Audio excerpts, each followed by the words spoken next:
Hey, Colabcoaching yet again to share some wise words of wisdom for the week. It's week number 3 of the Comparing Relationships series.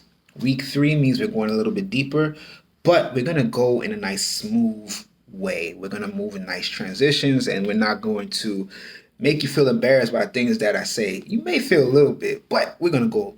We're here together. We're here together on this journey. So, the question slash thought I have for you this week is why comparing relationships is not so bad. Why comparing relationships is not so bad. Now, I know when I first started this series, week 1 and week 2, I made it seem like comparing relationships is just terrible. I made it seem like if you compare your relationships, you are a bad person. And I don't want you to think that way. But what I want you to do is to see the perspectives and see well rounded viewpoints. Now, when it comes to comparing relationships, it's easy to do that. That's why I started off saying don't do it, because it's easy to do it. As soon as something goes bad, going to go to comparison. As soon as you have a disagreement, go to comparisons. As soon as you are not feeling appreciated or loved or seen, straight to comparisons. That's easy. Communication is hard. Communication is hard. Listening is hard. Understanding is hard. Expressing is hard. But comparison, now that's easy. We could do that all day. Now, the reason why I'm saying it's not so bad, I'm still not going to jump and say comparison is the best thing to do in a relationship because communication should be first. And I'm going to always say that. But it's not so bad because, as I said last week, when you compare the individuals in the relationship. Compare the individuals in the relationship, not the relationship in itself. Because if you just compare the relationship, you don't know the dynamics in that relationship. You don't know what's going on. You don't even know if they're lying to you and they're just showing you the best sides. And really, they are on the last straw to getting divorced, or they're seeing other people and things of that nature. Or they're not even together. They're just putting up in front of social media. Don't be surprised. Some people actually do that. Now, I want you to think about this. The individuals, the qualities, the traits, the personalities, whatever you think is important and you feel like you can emulate and put into your relationship, or the traits that you can start using with your significant other, do that. Compare and contrast. Okay, maybe I don't communicate the right way. Maybe I don't listen the right way. Maybe I'm not expressing myself in a healthy manner. Am I yelling all the time? Am I shouting? Are we going tit for tat? Am I actually listening to my significant other? Is my significant other actually listening to me? Are we seeking solutions, or are we just trying to win a debate or win an argument? All of these things are important, especially in relationships. So before you start to compare, before you think about comparing, slow down, and say, hey, what do I like in that relationship?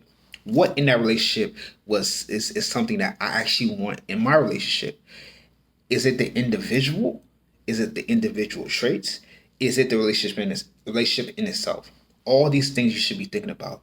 That's why you shouldn't just jump to comparison, because once you start to compare and you start to copy what that person or that those people in a relationship are doing, and you don't really know why they're doing it or how they got there or the seasoning that they had to create to put in the relationship, you're probably going to copy them the wrong way, or you're going to copy the bad traits. It's easy to copy bad traits. It's difficult to copy those positive traits and those healthy habits.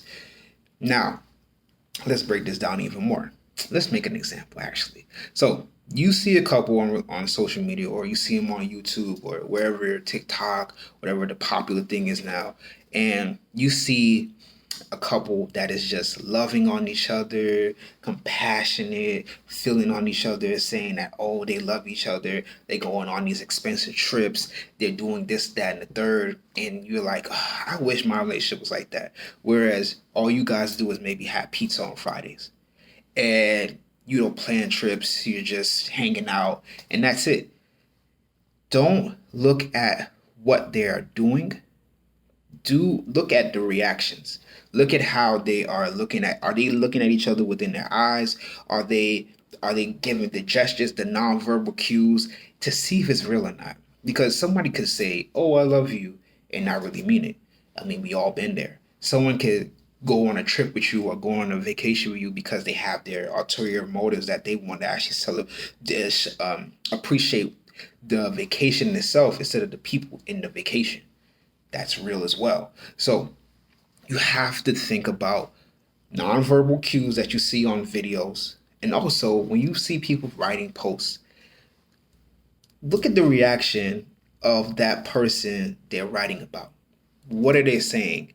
Are they saying a blanket response? Oh, thank you so much. I really appreciate it. Da da da da. Or are they giving a heartfelt message? Now, trust me, there are people who are just not good with writing. They're not good with expressing themselves. They're not good with stating how they feel. And that may happen on social media. But if you get a chance to maybe message them, say, hey, I see how great your relationship is going. Can you give me some pointers? Can you give me some things that you have done in your relationship that actually worked? That's better than you saying, oh, I see that, gotta do that. I see that, I have to copy that. I see that, I must be that. Because you're not that. You're not that relationship. Not, and then let's put it in another perspective. Even if that relationship is that relationship. Like I'm married, I've been married for 3 years, and there are some relationships that I look up to. Like there are friends that have amazing relationships, that are married, that are dating, they have amazing relationships.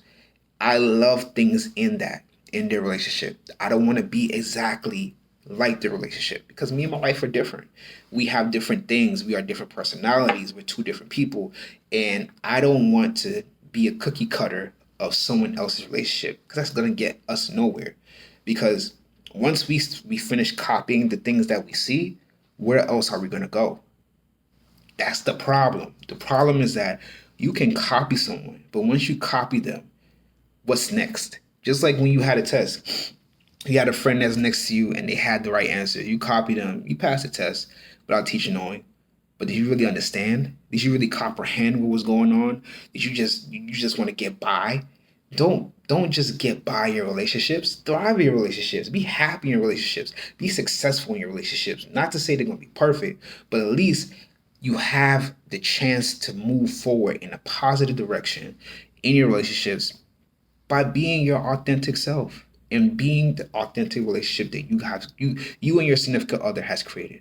That foundation that you are building and you placing, now you could build up instead of just building sideways. Simple as that. So why comparing relationships is not so bad?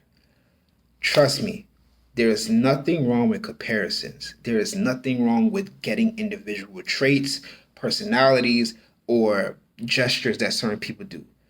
But don't just copy. Learn from that and create your own.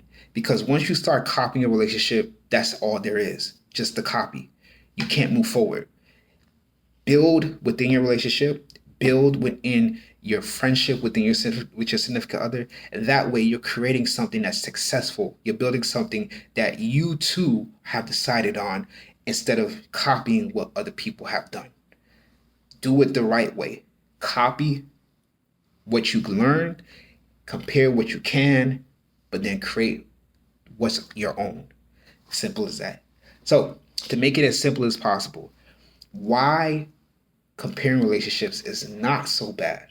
I'm not saying comparison is terrible, but comparison could be a slippery slope. Yeah, you may see individual traits, personalities, and qualities that you want to emulate and copy into your relationships, but learn from them. Don't just copy, learn from them. Once you learn, you and your significant other can build a foundation on your own because you're creating something that is authentically yours instead of you copying someone. And once you copy what they're doing, you're at a standstill. You're stuck because you have nowhere to go. Build what is yours, build what is true, build a relationship that you are happy with. Learn through the comparisons, not just copy in the comparisons. Simple as that. So if you're struggling with this, message me. How to compare the right way. www.yourcolabcoach.com. Fill out that free relationship checklist. Also, sign up for that free 15-minute coaching session. That way we can talk about anything you want to talk about and to see if we're a good fit with each other. Facebook Colab Coaching, Instagram, Colab Coaching. All my series and all my videos are on YouTube, COLAB Coaching. Also, my wonderful book, Fresh Eyes Solve Problems Easier, is now available on Dorrance Publishing website, Amazon, Barnes and Nobles. Wherever you buy books, it will be there. Also, it's on Lantern Audio and wherever you listen to audiobooks. Write a review, tell me what you think, share it with someone else, tell them to buy it, tell them to write a review, keep sharing it, and let me know what you think. I'm really interested. Thank you so much for listening and watching. Have a wonderful day. Be safe out there. Bye.